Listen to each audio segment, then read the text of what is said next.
Good afternoon. I'm going to do 30 minutes, a rapid tour around why Agile Change and Neuroscience are increasingly relevant for AI projects and the digital transformations that we're doing. Very, very welcome for you to put questions in the chat. You know what it's like when you're presenting. I will try desperately to get to them. I'll just try and... can you mute yourselves if you're just coming onto the call for me and you haven't muted? I'm trying to mute everybody as well, but you know what it's like, guys. Just trying to get across to that. So why am I bothering with this webinar? Why do I think that this is a good use of 30 minutes of our time?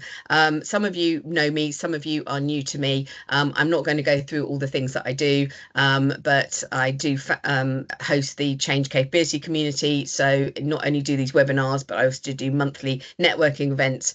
Obviously, I'm the chief examiner for several qualifications and the author of multiple books, as well as all of my practical consulting. And this comes from practical client consulting. I'm trying to answer questions that we're all engaged with when we are doing our transformations. I think that's the main thing. This is about, well, how do we get to where we need to be? And the reason I wanted to share this webinar is that I'm rapidly realizing that particularly in the world of AI, I'm finding that Agile Change has grown in more relevance than I could ever have believed. I wrote the first edition of the book in 2014. I wrote the second edition just a few years ago. Whilst Agile, some Agile methodologies and discussions of Agile transformations and Agile cultures has sort of disappeared, it's not so prevalent. It's not something that we think about all the time. Actually, an approach to how we change or transition in an agile way, in a bite-sized way, has become even more important, particularly now we're into a world of AI. So that's what I want to talk about first, and then I'm going to bring in the neuroscience to that as well. But these are two arguments that I am finding that are prevalent in all the senior conversations that I'm having, board level conversations. So I wanted to share them. So first, let's talk about agile change techniques and why they are so relevant. I think it's fairly obvious that when it comes to any kind of AI, we are edging towards something because we don't actually know what is happening. I mean, I was on a call, as I said, in Australia first thing this morning, where she was talking about generative AI. And I said, but aren't we now talking much more about agentic AI and how that changes the world? And already we're starting to see that even in the last 6 months, even in the last 3 months, what we're doing in terms of the use of AI and its applications in work, it is evolving at an incredibly fast pace.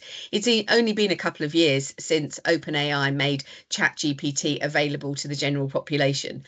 And since then, how many of us have actually put prompts in to ChatGPT, or maybe our organizations are using Microsoft Copilot now, where we're asking what's, we're putting in a prompt and trying to get it to do work for us. Excuse me.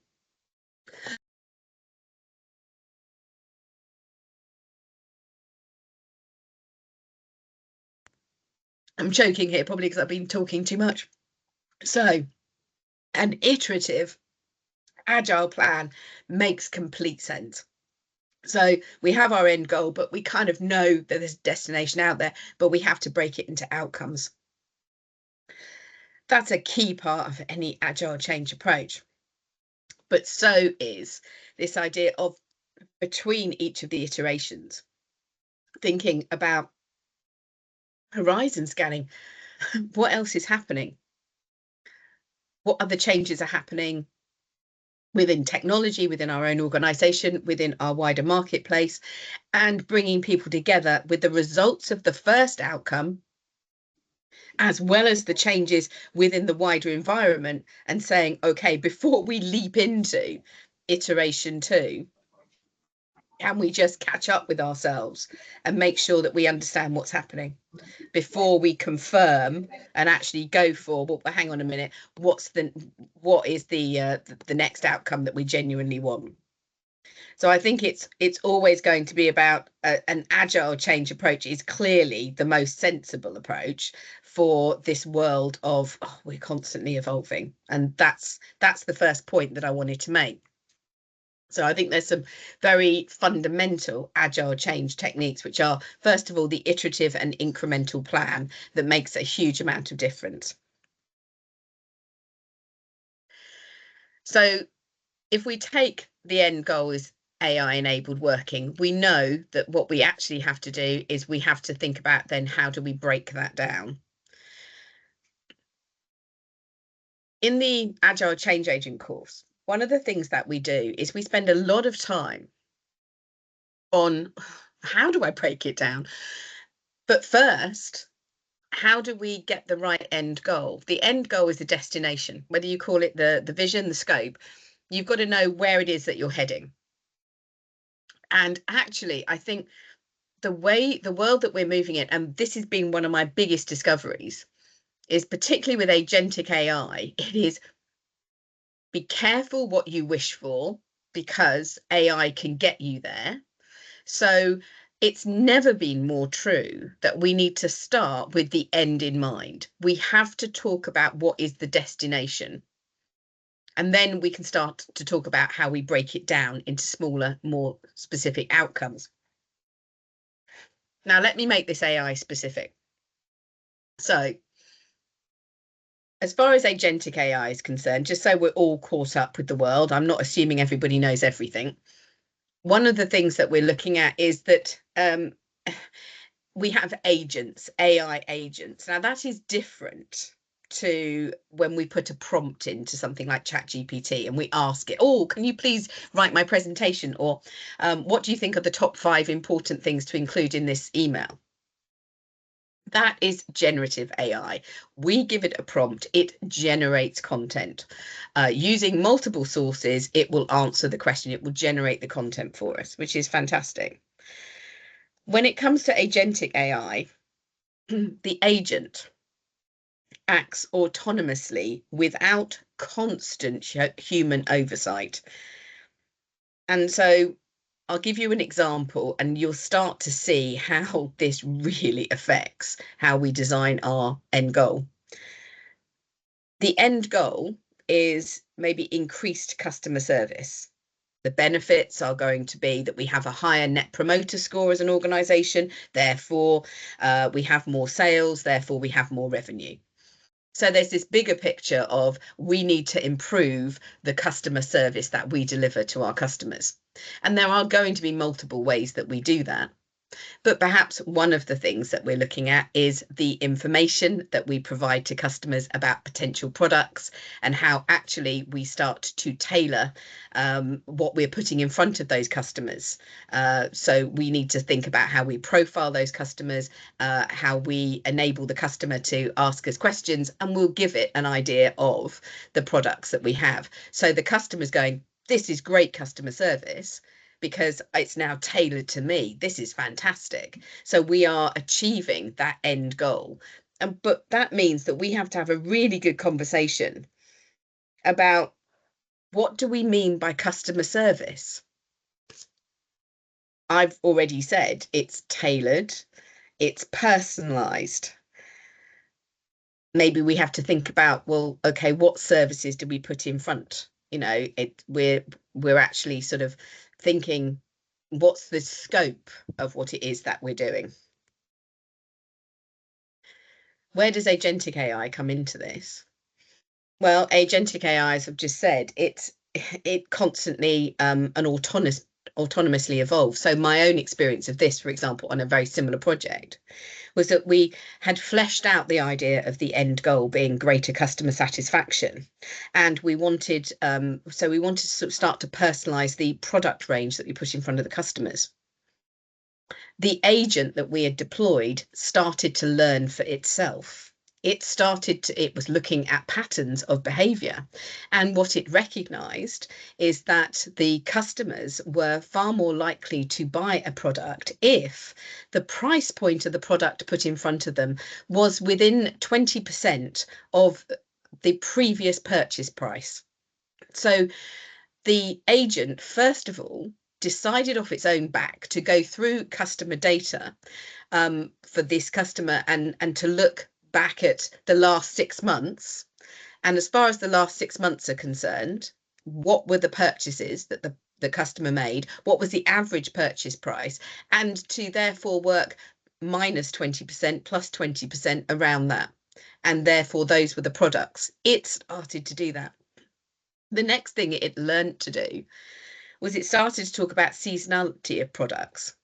So, for example, if the summer's coming, you might want to buy a new lawnmower. You've bought other garden products in the last 6 months from this particular large retailer. Okay. But this is a seasonal product around perhaps the summer. 6 months, or maybe we should go back 12 months. Oh no, hang on a minute. Maybe 12 months is not enough. Maybe it should be 18 months, because you might not have bought all of your garden equipment ready for the summer in March. You might have bought some of it earlier. So you need to go back maybe 15 months. So it made a decision 18 months was right. I tell this story to give an example of how we have to really understand the end goal, because what you're doing when in a world of AI is you are setting a direction, and it will take that direction and it will run with it, and it will keep driving deeper and deeper into that direction to come up with new ideas, new use of data.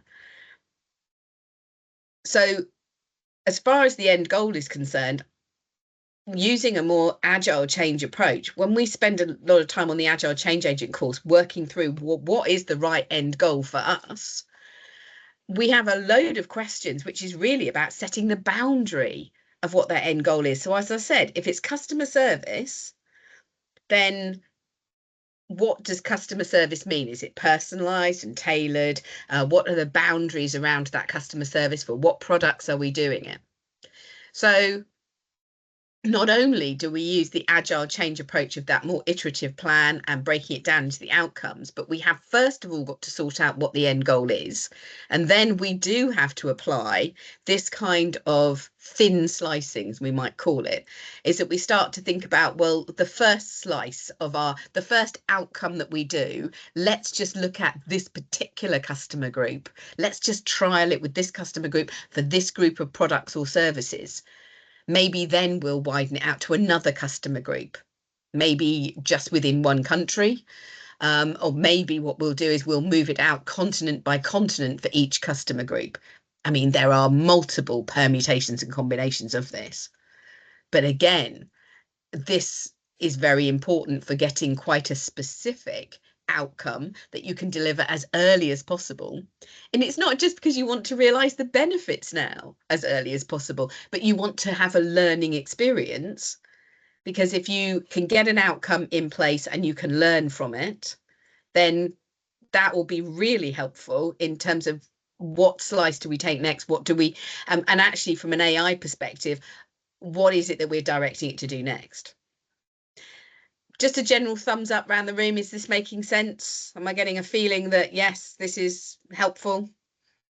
Yeah. Thank you. It's always good to see a few thumbs up. Yeah. This has been my biggest. I mean, maybe I sound like I'm saying something obvious, but it's been a personal journey of discovery. I've been working this agile change world for a very long time, getting my clients to think about what their vision, their destination is, using thin slicing techniques to break it down. But I have never found it to be more relevant than right now. And I could, of course, argue that an agile approach is vital because AI is uncertain. But it's not that. It's not just that anymore. It's because the end goal becomes the thing that AI starts to pick up and run with. So if you get that wrong, you've basically started a snowball hurtling down a mountain, and it's very hard to stop it. So I think as change professionals, maybe where we have to spend our time is really digging into what that end goal is. And all of the questions, I do a lot of on the Agile Change Agent course, the techniques, the questions that we can ask to help draw that out from others.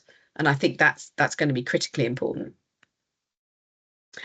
I also didn't want to ignore there's another big shift, and it all comes back to the end goal again, and it comes back to the world of AI. This is a much bigger picture, but something I wanted you to have in your heads as you carry on with your work, because I think it directly impacts your changes too. So the first thing is this end goal might be, I've given you my customer service example because it's a real life example, and we're thinking about how we're improving that using some AI agents.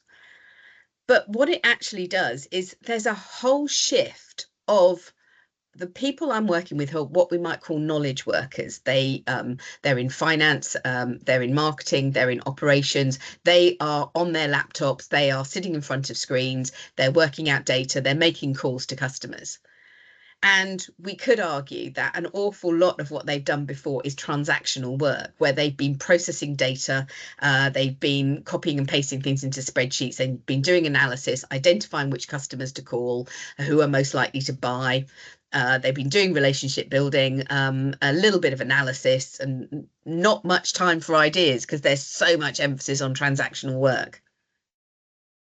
But actually, the way that things are moving, and when it comes to the use of AI, the proportion of transactional work is starting to fall and will fall quite dramatically.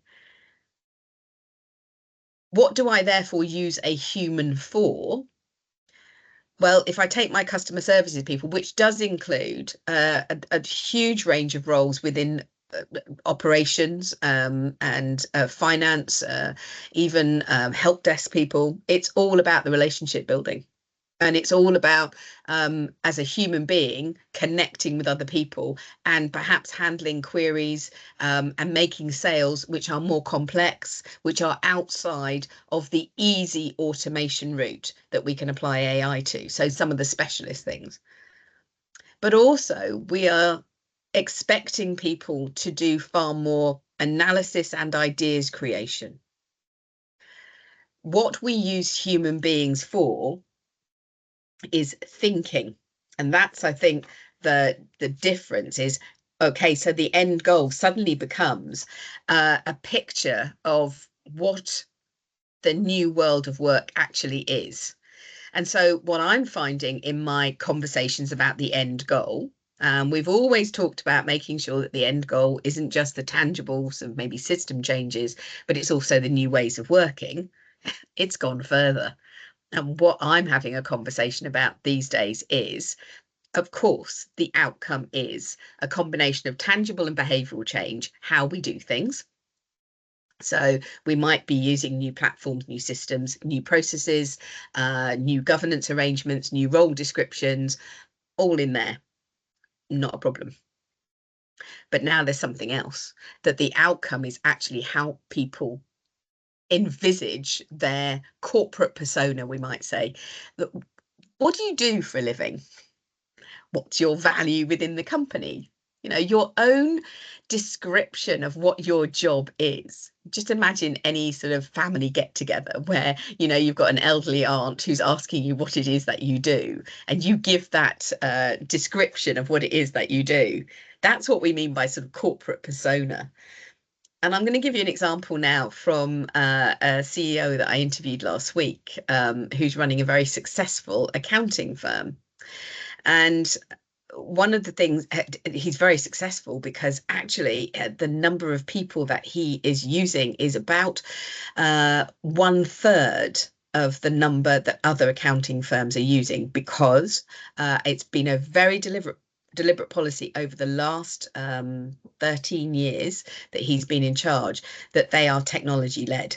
So the amount of automation and the adoption of automation, process engineering, and now AI that within their organization is phenomenal. That's why I interviewed him. I wanted a really good example. And one of the things we've been talking about is this difference in corporate persona, which I think you have to bring in to your end goal considerations, which is that actually he doesn't employ accountants. What he does is he employs business advisors, because that's what they do with their customers. They help their customers grow their businesses. They advise their customers on the options for growing their businesses. And so we have to think, okay, maybe we're not talking about sort of standard accounting anymore. It's not accountancy skills that are top of the tree. It's actually recognizing that they are advisors to the business, and it's recasting how they feel about their work, what they see as their priorities for their work. So there's that recasting of their own understanding of their value. We are financially astute business advisors, and that is where the pride sits. Now, I'm doing a lot of work with clients about this around the world, this recasting of what it is. I could say the same for the legal profession. You know, are you lawyers, or are you business advisors who are have huge amounts of legal acumen, legal understanding? So what is it that you do when we're making these changes? How are we helping people start to recast their own understanding of what their work is and how they feel about their work? So I think there's a whole load of questions that we have to now ask to get people really talking about the position of the human. What is the human role in the end-to-end life cycle of the work? Going back to AI and how much, particularly with agentic AI, where it is constantly learning and developing. So it will get you there. If you say the end goal, it will get you there. But as it gets there and it takes on more and more ideas and it processes more and more data and creates things. So this is the generative and agentic AI creating things that don't already exist, like the service to tailor exactly what we put in front of the customer. It brings alive the question, so what do we use a human being for? Because as the CEO said, you know, a human accounting expert is incredibly expensive compared to an AI agent that continually learns. So he deploys his people very, very carefully to give the best possible service. And that service is back to the idea that actually what they do is relationship building. They do analysis and insights and thoughts and ideas and putting new concepts in front of the customer. That's the growth, that's the support, that's the idea generation. That is what a human being is used for. So he's a great example of a future focused leader. And for us, when it comes to our change initiatives, I think it points that we have to have those conversations about the end goal. And then from a neuroscience becomes really important, because actually what we're doing now is we are creating massive amounts of threat for individuals, because they are starting to realize that maybe their position and how they saw their career and their profession and the development of their skills is going to be completely different. And therefore, there is that threat. They're experiencing pain, the anxiety of, oh, how's this going to pan out? Nobody has the real answers. What is it that I want for my career? Am I going to be any use? Have I wasted all my time learning the things I already know? This is the fear factor that we're dealing at the sharp end with. We might call it resistance to change, but we know it's anxiety and stress.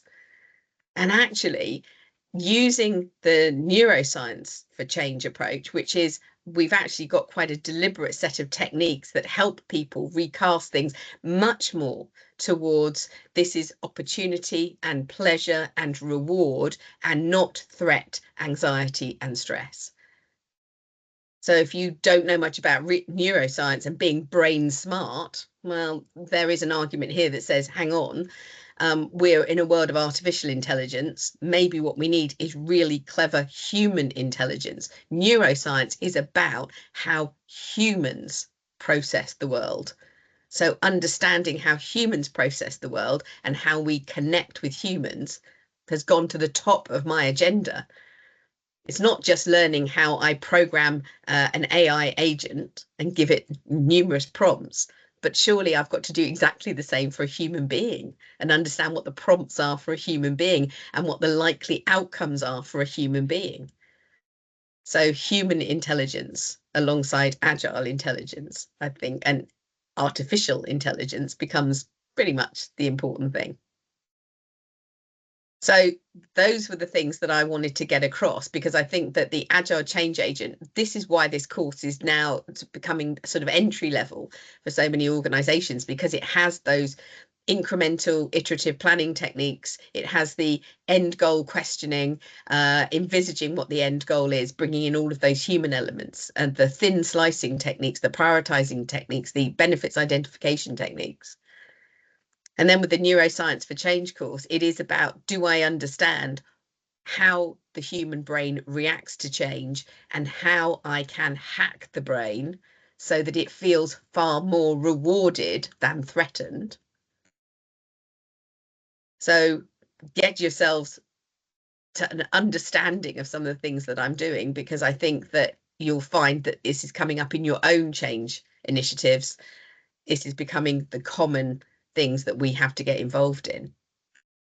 So I'm hoping that I've given you some food for thought. I wanted to share this because it's so relevant to the work that I'm doing with so many clients. I'm client led, and those are the things that they're asking for. So those are the key sort of things that we're useful. Really, really want to thank you, and some points in the chat that I'm going to have a look at. So let me just end the recording for everyone else.